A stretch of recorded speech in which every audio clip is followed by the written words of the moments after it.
Hello friends, welcome to my channel sign UPPSC. Friends, आज के इस वीडियो में हम डिस्कस करेंगे भारत में आर्थिक नियोजन। भारत में आर्थिक नियोजन और इकोनॉमी यानी कि इकोनॉमिक प्लानिंग जो है कैसे और किस प्रकार हुई, इसका बैकग्राउंड जानेंगे। साथ ही साथ 5 ईयर प्लान को भी डिस्कस करेंगे, क्योंकि आपके पेट के सिलेबस में 5 ईयर प्लान्स यानी कि पंचवर्षीय योजनाएं मेंशन किया हुआ है। तो अगर आप भी यूपी ट्रिपल एस सी पेट 2023 का एग्जाम देने जा रहे हैं तो आपके लिए वीडियो बहुत ही बेनिफिशियल होने वाली है। ठीक है, तो आइए स्टार्ट करते हैं। इसका हम पहले बैकग्राउंड जान लेते हैं और जहाँ पे इंपॉर्टेंट होगा आपको हाईलाइट कर दिया जाएगा, आपको बता दिया जाएगा कि यहाँ क्वेश्चन पूछे जाने की संभावना है। फ्रेंड्स, अगर आप इस वीडियो को 2-3 बार देख लेते हैं तो आपका पूरा पंचवर्षीय योजना है, जहाँ से भी क्वेश्चन पूछा गया है और जहाँ से क्वेश्चन आज तक किसी भी एग्जाम में पूछा गया है, सभी इसमें कवर कर दिए गए हैं, चाहे वो आपका वनडे एग्जाम हो चाहे पीसीएस हो। ठीक है, तो आप इसको कर लेते हैं तो आपका अलग से आपको पढ़ने की जरूरत ही नहीं पड़ेगी। ठीक है, चलिए स्टार्ट करते हैं। इसका बैकग्राउंड जान लेते हैं पहले। 1930 की महामंदी के पश्चात नियोजन की अवधारणा लोकप्रिय हुई थी। ठीक है, तो 1930 की महामंदी, ठीक है, 1930 में महामंदी चल रही थी, उसके बाद जो है नियोजन की आवश्यकता पड़ी, तो नियोजन की अवधारणा जो है इसका कॉन्सेप्ट आया। ठीक है, और विश्व में सर्वप्रथम सोवियत संघ यानी कि आज के वर्तमान में हम जानते हैं किसको, रूस के नाम से। ठीक है, तो सोवियत संघ ने वर्ष 1988 में पंचवर्षीय योजना प्रारंभ की थी और प्रथम व्यक्ति कौन थे, जोसेफ स्टालिन थे। ठीक है, जिन्होंने सर्वप्रथम सोवियत संघ में 1928 में पंचवर्षीय योजना आरंभ की थी। तो ये इंपॉर्टेंट क्वेश्चन है, आपसे पूछा जा सकता है। ठीक है, इस सर्वप्रथम पंचवर्षीय योजना की अवधारणा या सर्वप्रथम पंचवर्षीय योजना किस देश में लागू हुई, तो सोवियत संघ यानी कि रूस में लागू हुई। ठीक है, किसने लागू की थी, जोसेफ स्टालिन ने लागू किया था, वो प्रथम व्यक्ति थे। ठीक है, यह पंचवर्षीय योजना कब लागू की गई थी विश्व में सर्वप्रथम, तो 1928 में। ठीक है, ये पॉइंट आप याद रखिएगा। इसके अलावा भारत की बात करते हैं। भारत में बैकग्राउंड क्या रहा था इसके लिए, तो राष्ट्रीय नियोजन समिति का गठन हुआ था, कब हुआ था, 1938 में। किसने किया था, तो इंडियन नेशनल कांग्रेस ने यानी भारतीय राष्ट्रीय कांग्रेस ने किया था, पंडित जवाहरलाल नेहरू की अध्यक्षता में। ठीक है, तो अगर क्वेश्चन पूछता है कि भारत में जब राष्ट्रीय नियोजन समिति बनाई गई थी तो उसकी अध्यक्षता किसने की थी, जवाहरलाल नेहरू ने की थी। ठीक है, याद रखिएगा। और कब बनाई गई थी, तो 1938 में। ओके, चलिए नेक्स्ट देखते हैं। अगला पॉइंट है कि 1944 में मुंबई के 8 उद्योगपतियों ने बॉम्बे प्लान नाम से एक 15 वर्षीय योजना प्रस्तुत की थी। ठीक है, तो आपसे यहाँ पे क्वेश्चन क्या बन सकता है, आपसे क्वेश्चन बनेगा यहाँ पे कि बॉम्बे प्लान का संबंध किससे है या बॉम्बे प्लान है क्या। तो बॉम्बे प्लान जो है ये 8 उद्योगपतियों द्वारा बनाई गई क्या है, 15 वर्षीय योजना है। ठीक है, कब बनाई गई थी, 1944 में मुंबई के 8 उद्योगपतियों द्वारा बनाई गई एक 15 वर्षीय योजना है, जिसे हम किस नाम से जानते हैं, बॉम्बे प्लान के नाम से जानते हैं। वेरी इंपॉर्टेंट है, याद रखिएगा। सिर्फ आपको ये वर्ड याद रखना है कि बॉम्बे प्लान है क्या। तो बॉम्बे प्लान क्या है, मुंबई के 8 उद्योगपतियों द्वारा 15 वर्षीय योजना बनाई गई थी, इसे हम बॉम्बे प्लान के नाम से जानते हैं। कब बनाई गई थी, 1944 में। वेरी इंपॉर्टेंट है। नेक्स्ट पॉइंट, ये आपका मोस्ट इंपॉर्टेंट है आपके एग्जाम के लिए। एम विश्वेश्वरैया द्वारा प्लान्ड इकोनॉमी फॉर इंडिया नामक पुस्तक लिखी गई थी। ठीक है, सबसे ज्यादा इंपॉर्टेंट ये पॉइंट है, आपको याद रखना है कि एम विश्वेश्वरैया द्वारा प्लान्ड इकोनॉमी फॉर इंडिया नामक पुस्तक लिखी गई थी। क्वेश्चन पूछेगा आपसे कि प्लान्ड इकोनॉमी फॉर इंडिया नामक पुस्तक के लेखक कौन है, तो एम विश्वेश्वरैया। ओके, ये पॉइंट्स भी आपको याद रखने हैं, जितना आपको बताया जा रहा है वो याद रखना है। ठीक है, नेक्स्ट पॉइंट है 1944 में ही श्रीमन नारायण ने गांधीवादी योजना नाम से एक योजना का निर्माण किया था। ठीक है, तो यहाँ पे भी क्वेश्चन आपसे बन सकता है कि गांधीवादी योजना क्या है या गांधीवादी योजना का संबंध किससे है। ये भी क्या है, ये भारत में आर्थिक नियोजन से संबंधित है। गांधीवादी योजना किसने बनाई थी, श्रीमन नारायण ने 1944 में। ठीक है, ये पॉइंट आपको याद रखना है। इसके अलावा मोस्ट इंपॉर्टेंट पॉइंट है कि सर्वोदय योजना का संबंध किससे है, तो सर्वोदय योजना का संबंध जयप्रकाश नारायण से है। और सर्वोदय योजना का संबंध जो है ये भी आर्थिक नियोजन से ही संबंधित है, जिसे जनवरी 1950 में जयप्रकाश नारायण द्वारा बनाया गया था। तो सर्वोदय योजना भी एक योजना है जिसे जयप्रकाश नारायण ने बनाया था जनवरी 1950 में। ठीक है, तो आपसे अगर क्वेश्चन पूछता है सर्वोदय योजना का संबंध किससे है, गांधीवादी योजना का संबंध किससे है, बॉम्बे प्लान का संबंध किससे है, तो आर्थिक नियोजन से संबंधित है। ठीक है, तो ये सभी आपकी जो है हिस्ट्री रही है, बैकग्राउंड रहा है भारत में आर्थिक नियोजन का। ठीक है, और सबसे important point, planned economy for India नामक पुस्तक के लेखक कौन है? एम विश्वेश्वरैया। ओके, आगे देखते हैं। आइए देख लेते हैं कि भारतीय संविधान में यानी इंडियन कॉन्स्टिट्यूशन में आर्थिक नियोजन की क्या बात निकल के आती है या हमें वहाँ से क्या जानकारी मिलती है। तो आपको बता दें कि भारत का जो संविधान है, ठीक है, तो भारत में नियोजन की प्रेरणा जो है भारत के संविधान यानी संविधान की प्रस्तावना। तो प्रस्तावना आपने पढ़ा ही होगा और नहीं पढ़ा होगा तो आपको चैनल पे वीडियो मिल जाएगी भारत संविधान की प्रस्तावना की, आप उस वीडियो को जरूर देख सकते हैं। प्रस्तावना जो है इसमें कवर कराया गया है, आप वहाँ से देख सकते हैं, ठीक है। उसमें जो है डिटेल से आपको पूरा बताया गया है कि उसमें कितने प्रकार की न्याय की बात की गई है, ठीक है, कितने प्रकार की स्वतंत्रता की बात की गई है। क्योंकि अगर आप प्रस्तावना याद कर लेते हैं तो वहाँ से आपके बहुत सारे मतलब एक चैप्टर आपको सॉल्व हो जाएगा, ठीक है। भारत के संविधान की जो प्रस्तावना है और उसे आप याद कर लेते हैं तो आपके वहाँ से भी बहुत सारे क्वेश्चन पूछे जाते हैं, यूपीपीसीएस में भी, ठीक है। तो अन्य एग्जाम में भी वहाँ से क्वेश्चन आता है, यूपीएससी तक भी जो है वहाँ से क्वेश्चन आते हैं। तो देखिए हमारे संविधान की जो प्रस्तावना है उसमें भी आर्थिक नियोजन की क्या बात कही गई है, ठीक है, वहाँ से क्या प्रेरणा मिलती है। तो संविधान की प्रस्तावना में क्या बताया गया है, आर्थिक और सामाजिक न्याय। क्योंकि जब आप संविधान की प्रस्तावना पढ़ते हैं तो उसमें क्या आता है, स्टार्टिंग होती है कि हम भारत के लोग से, ठीक है, तो हम भारत के लोग भारत को एक संपूर्ण प्रभुत्व संपन्न समाजवादी पंथ निरपेक्ष लोकतंत्रात्मक गणराज्य बनाने के लिए तथा उसके समस्त नागरिकों को सामाजिक आर्थिक और राजनैतिक न्याय, क्या वर्ड मिला आपको, सामाजिक आर्थिक और राजनैतिक न्याय, ठीक है। तो संविधान क्वेश्चन आता है कि कितने प्रकार के न्याय की बात की गई है संविधान की प्रस्तावना में, 3 प्रकार के न्याय की बात की गई है। कौन कौन सी, सामाजिक आर्थिक और राजनैतिक न्याय, ठीक है। तो यहाँ पे देखिए आर्थिक और सामाजिक न्याय की बात की गई है ना संविधान की प्रस्तावना में, तो वही कह रहा है कि आर्थिक नियोजन की प्रेरणा हमें यहाँ से भी मिलती है संविधान की प्रस्तावना से, क्योंकि संविधान की प्रस्तावना में आर्थिक और सामाजिक न्याय की बात की गई है, ठीक है। इसके अलावा कहाँ से मिलती है प्रेरणा, नीति निर्देशक तत्वों से, ठीक है, डीपीएसपी जिसे कहते हैं। और डीपीएसपी के कौन से अनुच्छेद जो है इसकी प्रेरणा देते हैं, तो अनुच्छेद 38, 39 और 46, ठीक है। हम बाकी जो है बहुत ज़्यादा डिटेल में नहीं जाएंगे क्योंकि आपको पेट का एग्जाम देना है। अगर आपको अनुच्छेद पढ़ना होगा तो आप जो है पॉलिटी की बुक से पढ़ सकते हैं, ठीक ठीक है, या अगर आपके पास लक्ष्मीकांत बुक होगी तो वहाँ से पढ़ सकते हैं, कहीं से भी पढ़ लीजिए। अगर आपको डिटेल में जानना होगा तो अनुच्छेद आप वहाँ से पढ़ लीजिएगा, ठीक है। तो सबसे ज़्यादा इंपॉर्टेंट याद क्या रखना है कि संविधान में आर्थिक नियोजन की प्रेरणा हमें कहाँ से मिलती है, तो संविधान की प्रस्तावना से मिलती है, सामाजिक आर्थिक न्याय के रूप में वहाँ पे बात की गई है। और नीति निर्देशक तत्वों से, नीति निर्देशक तत्वों में कौन से अनुच्छेद, अनुच्छेद 38, 39 और 46 से हमें प्रेरणा मिलती है आर्थिक नियोजन की, ओके। इसके अलावा और कहाँ से मिलती है, तो आर्थिक एवं सामाजिक नियोजन का उल्लेख 7वीं अनुसूची की समवर्ती सूची की प्रविष्टि संख्या 20 में भी की गई है।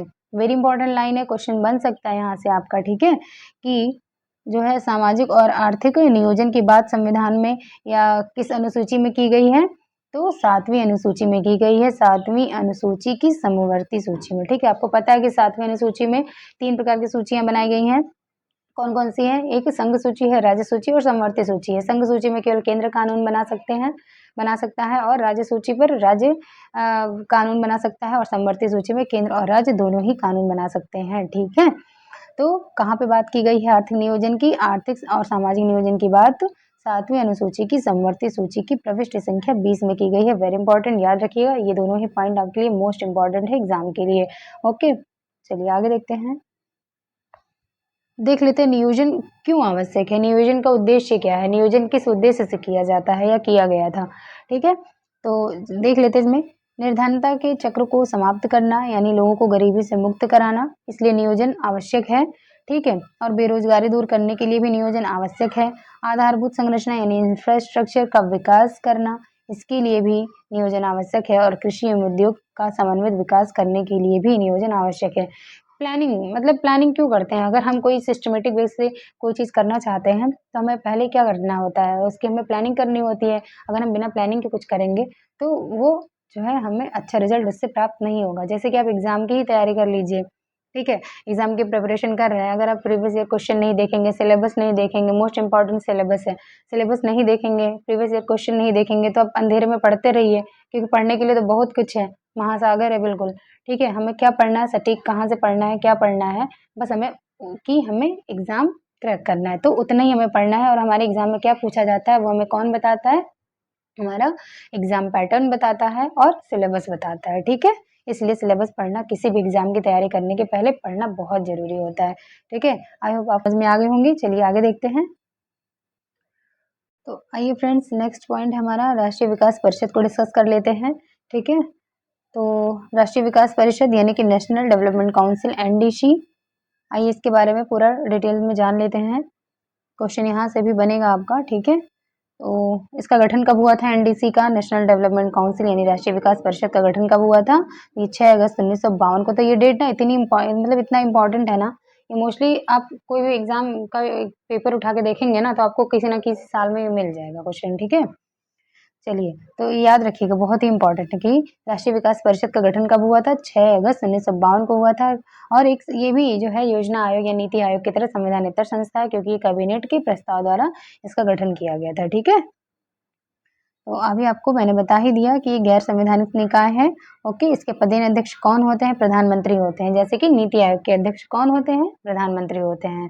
ठीक है, तो राष्ट्रीय विकास परिषद के भी यानी नेशनल डेवलपमेंट काउंसिल के भी कौन होते हैं पदेन अध्यक्ष? प्रधानमंत्री होते हैं।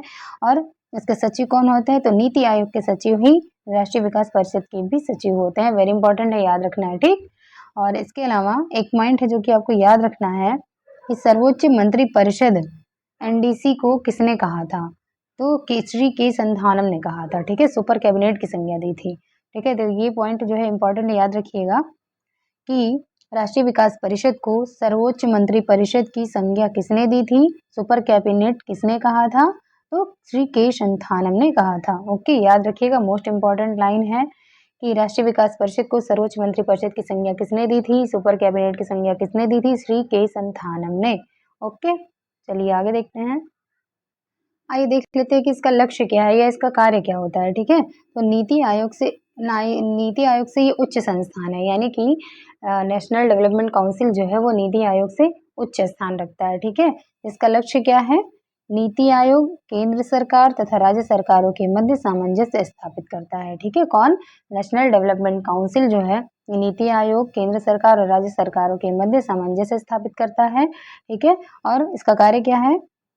नीति आयोग द्वारा तैयार की गई योजनाओं को अंतिम रूप देता है और उसका मूल्यांकन भी करता है, और कौन सी योजना कितनी प्रभावी हुई, कोई योजना लागू की गई और वो योजना कितनी प्रभावी हुई, उसके क्या क्या परिणाम हुए, सकारात्मक हुए, नकारात्मक हुए, इन सभी चीज़ों का मूल्यांकन जो है, सभी रिजल्ट का मूल्यांकन कौन करता है? तो एनडीसी यानी कि नेशनल डेवलपमेंट काउंसिल, राष्ट्रीय विकास परिषद करता है। ओके, आगे देखते हैं। आइए इसकी संरचना डिस्कस कर लेते हैं कि राष्ट्रीय विकास परिषद की संरचना क्या है। ओके, तो इसमें अध्यक्ष होते हैं। तो अध्यक्ष कौन होते हैं राष्ट्रीय विकास परिषद के? अभी आपने ऊपर पढ़ा, इसके प्रदेश अध्यक्ष या अध्यक्ष की बात करते हैं, प्रधानमंत्री होते हैं। और सदस्यों में कौन कौन होता है? ठीक है, तो सभी राज्यों के मुख्यमंत्री और यूटीज यानी कि केंद्र शासित प्रदेशों के मुख्यमंत्री या उपराज्यपाल। और इसके अलावा नीति आयोग के सभी सदस्य होते हैं और केंद्रीय मंत्री परिषद होती है यानी कैबिनेट। ठीक है, इंपॉर्टेंट है, याद रखिएगा। ठीक है, सदस्यों में कौन कौन शामिल होता है? सभी राज्यों के मुख्यमंत्री होते हैं और सभी केंद्र शासित प्रदेशों के भी मुख्यमंत्री, उपराज्यपाल या प्रशासक, और नीति आयोग के सभी सदस्य इसमें शामिल होते हैं और केंद्रीय मंत्री परिषद भी इसमें शामिल होती है नेशनल डेवलपमेंट काउंसिल में। ओके, नेक्स्ट है। आइए फ्रेंड्स, आपके सिलेबस में मेंशन किया हुआ 5 ईयर प्लान। ठीक है, पंचवर्षीय योजनाएं, आइए इसको डिस्कस कर लेते हैं। आपको एक ही चार्ट में कवर करा दिया जाएगा पूरी तरह से, अच्छे से। आप इसको बस अच्छे से देख लीजिएगा और ध्यान से। और यहाँ पे जहाँ पे आपको याद क्या रखना है ना, इंपॉर्टेंट पॉइंट्स कहाँ है और कहाँ से क्वेश्चन पूछे गए हैं और कहाँ से पूछे जाते हैं बार बार, वो आपको भी मेंशन कर दिया जाएगा। ओके, तो पहले कॉलम में हम देखेंगे क्या है कि योजना की अवधि क्या है और यह किस मॉडल पर आधारित थी, इसका लक्षित वृद्धि दर क्या रखा गया था और हमें प्राप्ति कितनी हुई थी। ठीक है, और इसके मुख्य विषय क्या रहे थे। ओके, तो चलिए देखते हैं। पहला देखिए, अभी आपको यहाँ मेंशन कर दें, यहाँ पे लिखा हुआ 5YP, तो आप समझ ही गए होंगे 5 ईयर प्लान। ओके, तो ये शॉर्ट में लिखा गया है कि आपको इजी वे में समझ में आ जाएगा, इससे कंफ्यूज नहीं होइएगा। ओके, चलिए स्टार्ट करते हैं। तो पहली पंचवर्षीय योजना कब से कब तक चली थी? 1951 से 1956 तक चली। किस मॉडल पर आधारित थी? हेरोल्ड डोमर मॉडल पर आधारित थी। तो अभी आपको एक बार पहले पढ़ लीजिए, फिर आपको बता दिया जाएगा कि कहाँ आपको क्या क्या याद रखना है। ओके, तो पहली पंचवर्षीय योजना 5 ईयर प्लान जो है 1951 से 56 तक चली थी, हेराल्ड डोमर मॉडल पर आधारित थी। ओके, इसका लक्ष्य क्या रखा गया था? 2.1 रखा गया था, 2.1%, और प्राप्ति कितनी हुई थी? 3.6%, यानी कि जितना लक्ष्य था उससे ज्यादा प्राप्ति हुई थी। ओके, इसके मुख्य विषय क्या रहे थे? स्टार्टिंग थी तो कृषि के विकास पर बहुत ज्यादा बल दिया गया था इसमें, और इसी में जो है एक इम्पोर्टेंट काम हुआ था। क्या हुआ था इसमें? इस सामुदायिक विकास कार्यक्रम की शुरुआत हुई थी 1952 में। ओके, सामुदायिक विकास ये क्वेश्चन कई बार पूछा गया है, ठीक है, कि सामुदायिक विकास कार्यक्रम की शुरुआत कब हुई थी? तो 1952 में हुई थी। ओके, नेक्स्ट है दूसरा 5 ईयर प्लान जो है 1956 से 61 तक चला था, और ये किस मॉडल पर आधारित था? नेहरू महालनोबिस मॉडल पर आधारित था। इंपॉर्टेंट है।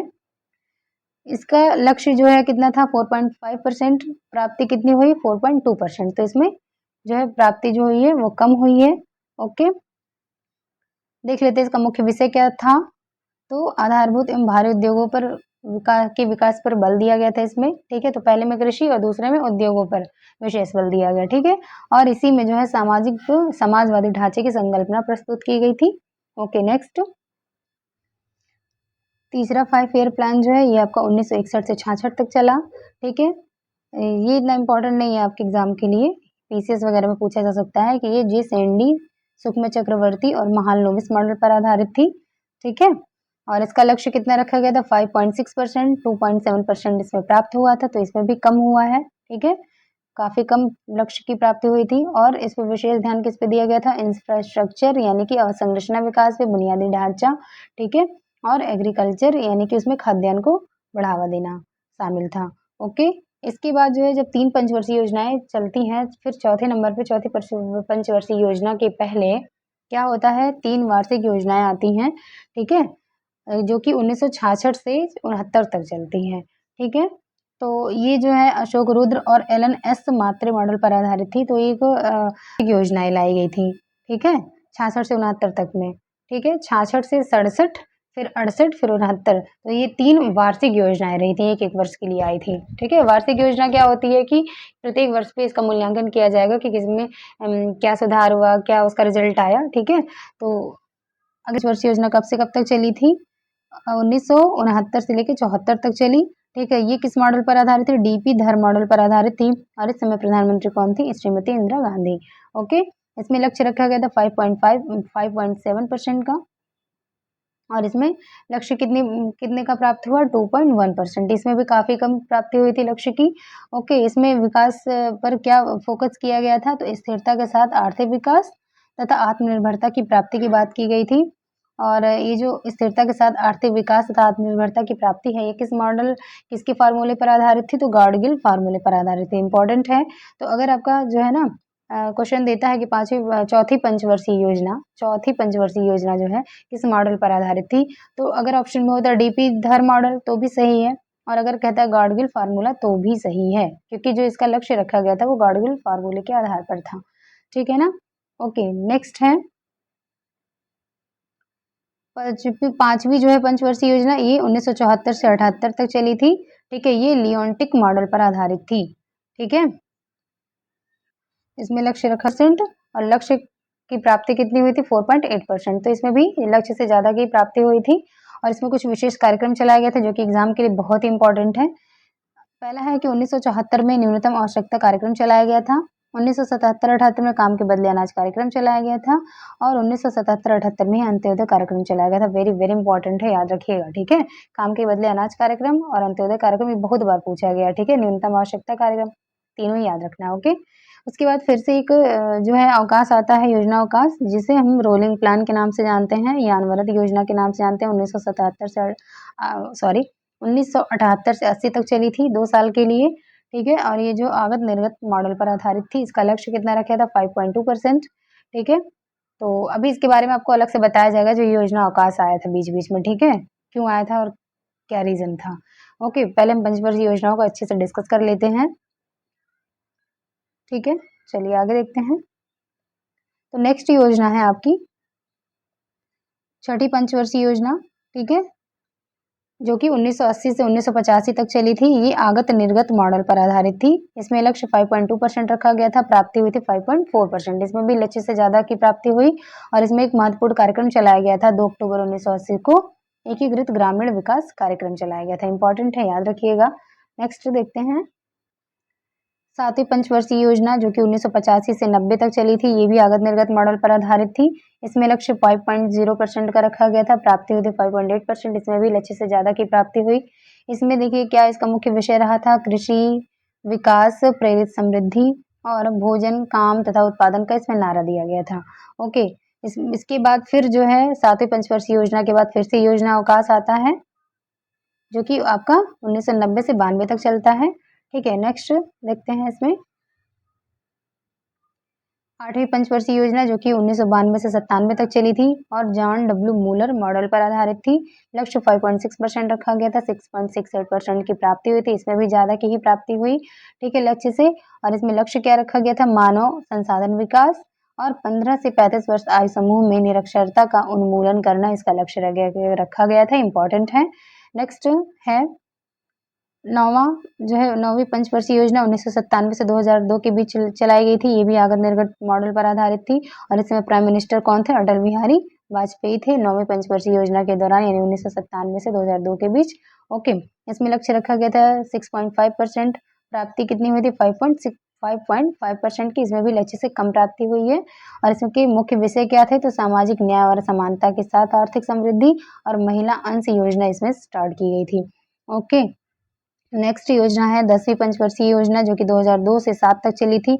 ये भी आगत निर्गत मॉडल पर आधारित थी। लक्ष्य था 7.9% का, प्राप्ति हुई थी 7.5% की। ओके, देखिए इसमें लक्ष्य क्या थे, तो सामाजिक न्याय और समानता के साथ आर्थिक विकास, और आर्थिक विकास दर जो है इसमें सर्वाधिक रही थी। ये मोस्ट इंपॉर्टेंट लाइन है, पूछा जाता है कि किस पंचवर्षीय योजना में आर्थिक विकास की दर सर्वाधिक रही थी, तो वो 10वीं पंचवर्षीय योजना थी जिसमें आर्थिक विकास की दर जो है वो सर्वाधिक रही थी। इंपॉर्टेंट है, याद रखना है। ओके, नेक्स्ट है 11वीं पंचवर्षीय योजना जो कि 2007 से 12 तक चली थी। ये योजना आयोग पत्र पे आधारित थी। ठीक है, इसमें लक्ष्य क्या था 8.1% का और लक्ष्य की प्राप्ति हुई थी 7.9%। ठीक है, इसमें जो लक्ष्य क्या था, तीव्रतर और अधिक समावेशी विकास का लक्ष्य रखा गया था। ओके, आगे देखते हैं। लास्ट योजना है आपकी 12वीं पंचवर्षीय योजना जो कि 2012 से 17 तक चली थी। इसमें लक्ष्य 8.0% रखा गया, प्राप्ति हुई 7.1% की। इसका लक्ष्य क्या था, तीव्र सतत और अधिक समावेशी विकास। ठीक है, उसी का विस्तार किया जा रहा था, यानी 11वीं में जो चली 11वीं में जो लक्ष्य रहा था फिर उसी का अधिक विस्तार यानी सस्टेनेबल डेवलपमेंट की भी बात इसमें कर दी गई। तो तीव्र सतत और अधिक समावेशी विकास की बात की गई थी 12वीं पंचवर्षीय योजना में, जिसका टाइम पीरियड रहा था 2012 से 2017 तक। ओके, वही फ्रेंड्स आपको बता देते कि इसमें इम्पोर्टेंट कौन सा है जो कि आपको ये अच्छे से याद रखना है।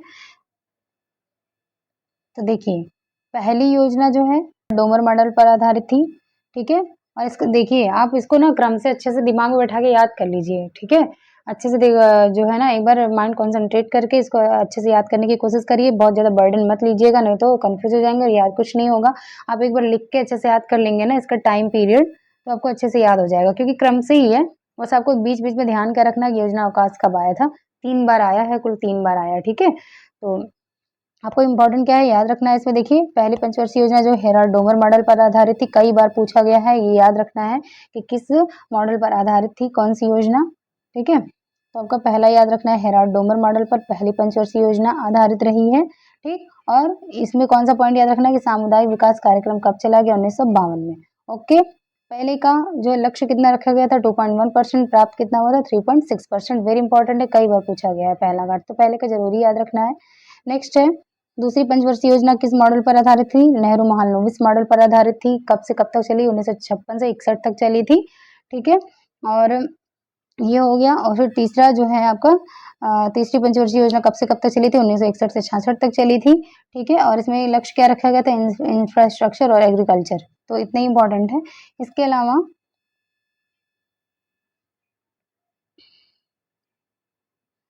फिर है आपका जो है चौथी पंचवर्षीय योजना, ये डीपी धर मॉडल पर आधारित है। इंपॉर्टेंट है, याद रखिएगा। पूछ सकता है कि चौथी पंचवर्षीय योजना के दौरान प्राइम मिनिस्टर कौन थे, तो प्राइम मिनिस्टर कौन थे, श्रीमती इंदिरा गांधी जी। ओके, इसमें लक्ष्य कितना था 5.7% और 2.1% की प्राप्ति हुई थी, याद रखिएगा। ठीक है, और इसमें जो है किसकी बात की गई थी, इसका मुख्य विषय क्या था, तो स्थिरता के साथ आर्थिक विकास तथा आत्मनिर्भरता की प्राप्ति और ये गॉडगिल फार्मूले पर आधारित है, ये इंपॉर्टेंट है, याद रखना है। ओके, फिर है आपका 5वीं पंचवर्षीय योजना, इंपॉर्टेंट पॉइंट है, ठीक है। ये 4 ही वर्ष तक चली थी। पंचवर्षीय योजना तो है क्योंकि जनता पार्टी की सरकार आती है और ये पंचवर्षीय योजना को कैंसिल कर देती है, ठीक है। तो इसलिए ये 4 ही वर्ष तक चल पाती है। तो क्वेश्चन पूछा गया है ना, ये कई बार जो है कि कौन सी पंचवर्षीय योजना जो है वो अपने समय से 1 वर्ष पहले ही समाप्त हो गई थी, तो 5वीं पंचवर्षीय योजना है, ठीक है। इंपॉर्टेंट है, याद रखिएगा, स्टार बना लीजिए, ठीक है। तो 5वीं पंचवर्षीय योजना ये लियोन्टिक मॉडल पर आधारित थी और इसका जो ये ना ये तीनों पॉइंट मोस्ट इंपॉर्टेंट है, कई बार एग्जाम में पूछा गया, याद रखना है इसको पूरा अच्छे से। ओके, 1974 में क्या हुआ था, न्यूनतम आवश्यकता कार्यक्रम लाया गया। 1977-78 में क्या लाया गया था, काम के बदले अनाज कार्यक्रम। और 1977-78 में फिर और क्या लाया गया, अंत्योदय कार्यक्रम भी लाया गया था। ओके, फिर जो है याद क्या रखना है आपको, 6वीं पंचवर्षीय योजना जिसमें एकीकृत ग्रामीण विकास कार्यक्रम लाया गया था 2 अक्टूबर 1980 को, ये इंपॉर्टेंट है, ठीक है। और आगे देख लेते हैं। और आपको याद क्या रखना है कि जैसे आपका 11वीं पंचवर्षीय योजना, 12वीं पंचवर्षीय योजना, इसके मुख्य विषय क्या थे, मोस्ट इंपॉर्टेंट। और ये इसका टाइम पीरियड क्या रहा था, 11वीं पंचवर्षीय योजना जो कि 2007 से 12 तक चली थी और 12वीं जो है 2012 से 17 तक चली। तो मोस्ट इंपॉर्टेंट 12वीं पंचवर्षीय योजना जो है वो मोस्ट इंपॉर्टेंट है। इसका लक्ष्य कितना रखा गया था, 8.0% और प्राप्ति कितनी हुई, 7.1% की। और इसका विषय क्या था, तीव्र, सतत और अधिक समावेशी विकास, मोस्ट इंपॉर्टेंट। और 7वीं का लक्ष्य 8.1% रखा गया, 7.9% प्राप्त हुआ था। और इसका विषय क्या था, तीव्रता और अधिक समावेशी विकास, ठीक है। देखिए 11वीं पंचवर्षीय योजना, 12वीं पंचवर्षीय योजना, ये दोनों ही आपको मैच कर जाएंगी। सिर्फ देखिए इसमें भी तीव्रतर या तीव्र विकास की बात की गई है और अधिक समावेशी विकास, ठीक है। सिर्फ इसमें एक वर्ड क्या जुड़ जाता है, सतत विकास, ठीक है।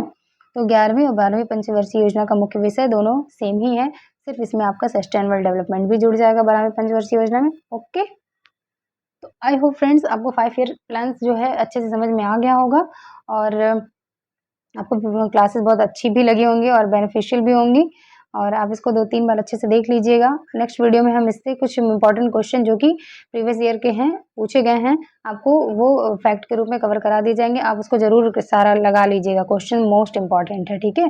उसको स्किप मत करिएगा। इस वीडियो के बाद ही आपको वीडियो भी अवेलेबल करा दी जाएगी, उसको जरूर देख के जाना आपको एग्जाम में, ठीक है, क्योंकि वो सारे एग्जाम में पूछे हुए क्वेश्चन है। तो फ्रेंड्स आपको अगर वीडियो अच्छी लगी हो तो please do like, share and subscribe my channel. मिलते हैं नेक्स्ट वीडियो में। Thank you.